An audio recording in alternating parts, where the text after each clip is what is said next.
Kelvin goes 4-0 for the first time in program history. Start 1-0 in MIAA play, but with a 24-16 win over Kalamazoo that happened in Kelvin. This was a game that truly went back and forth, and it was a game that actually started out with two field goals being made by both teams. You had Kalamazoo taking a 3-0 lead from a Cameron Lewis 31-yard field goal. Logan Knapp responded pretty shortly after that with a 28-yard field goal. And then it was truly back and forth heading into the second half where Kelvin basically responded shortly after that, getting a couple of stops. Thomas Vaquero was able to find his open man for a 5-yard touchdown. Kalamazoo was able to respond back with a kind of more 9-yard run. And then Thomas Vaquero again continued to respond until this just went back and forth in the second half, where Kelvin was able to end up getting the lead for the rest of the game going into half. It never let up after that point, after going up 17-10. Kalamazoo did cut it a little bit closer with a couple field goals and also a last second 40-yard field goal that truly was the end of this game from a 40-yard field goal. But it truly was the Hunter Hogan 6-yard touchdown run that clinched this game for Kelvin. And it truly was a battle between two teams that I think are going to be solid. And I think this Kelvin team, I talked about in the preview, I thought that Kelvin would win this game. I thought it still would be a close game. Obviously, it was a one-possession game. A lot of that had to do with, obviously, having a 40-yard field goal at the end of the game to get it down to 8. But I truly think this Kelvin team is much improved from last year. It truly starts with, obviously, guys like Thomas Vaquero, 26 for 31, 235 yards, 2 touchdowns, a long of 47 yards. He's just a guy that is not only accurate, but he makes really smart decisions, and he truly made smart decisions in this game. And the biggest difference of this game,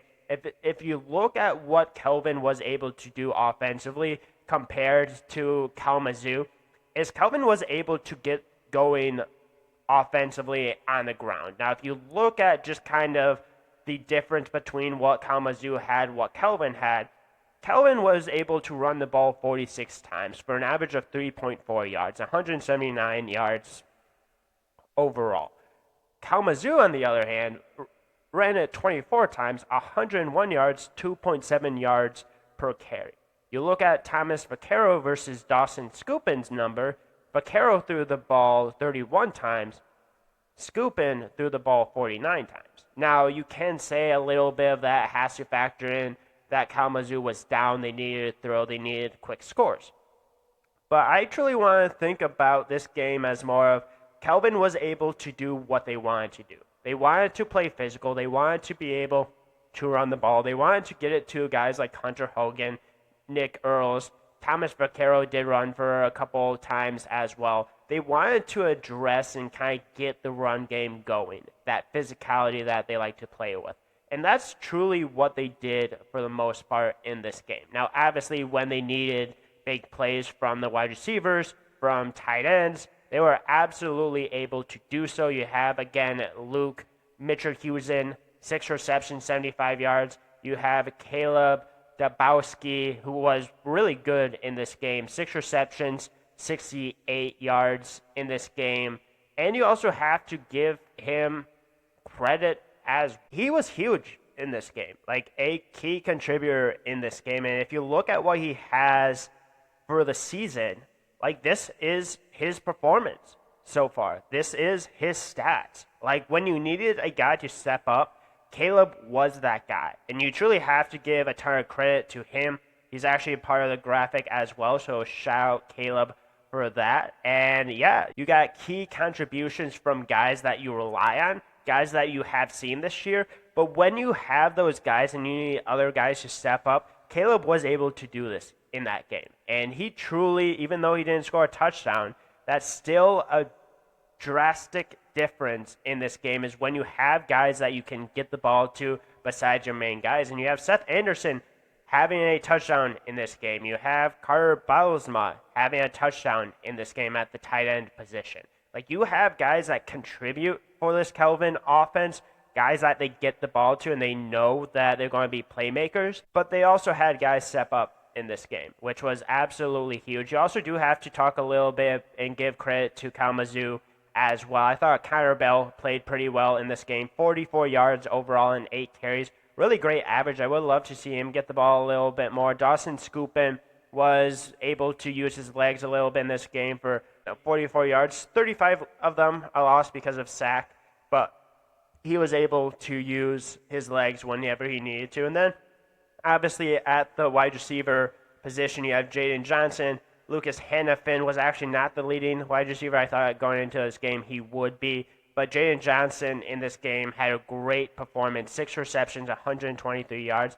Obviously, they didn't get any touchdowns through the air. Connor Bell did get the 1 touchdown on the ground. But really, again, great performances from a couple of these guys over at Kalamazoo. And you could really tell that Lucas and Jaden were really the 2 main guys for this team, because Lucas, 13 receptions, Jaden had 6 of them. Jaden had a long 50 yards as well. But yeah, no, entertaining game between both of these teams. I definitely think you can really see the potential that they each have offensively. I think defensively, obviously, they were able to get some saps. You have to talk about guys like Carson Schurstein.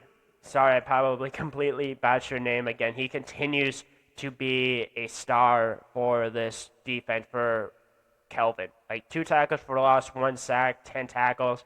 Alexander Minahan, 9 tackles, 1.5 sacks. This team just continued to get in the backfield for Kalamazoo. And that's obviously why you had a guy in Dawson Scoopin that had a net of 9 yards, because you were able to get in the backfield, able to get a lot of tackles for loss. And you have a couple other key guys like Isaiah Hill, 1/2 a sack, 1 tackle for a loss, 3 sacks on the game. Like, whenever he was playing, he was contributing. You had Reed Bagler, 8 tackles on the game. Like, there was just so many guys that contributed for this Kelvin defense that truly made the difference in this game.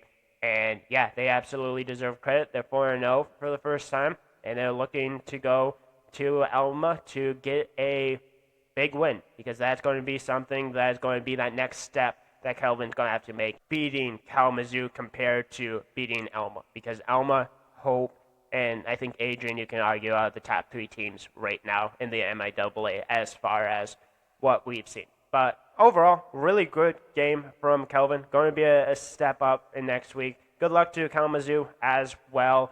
Really good performance from both teams. Really fun. And if you like this, definitely leave a like, subscribe, comment. I really appreciate it. And definitely will be covering that Kelvin Alma game.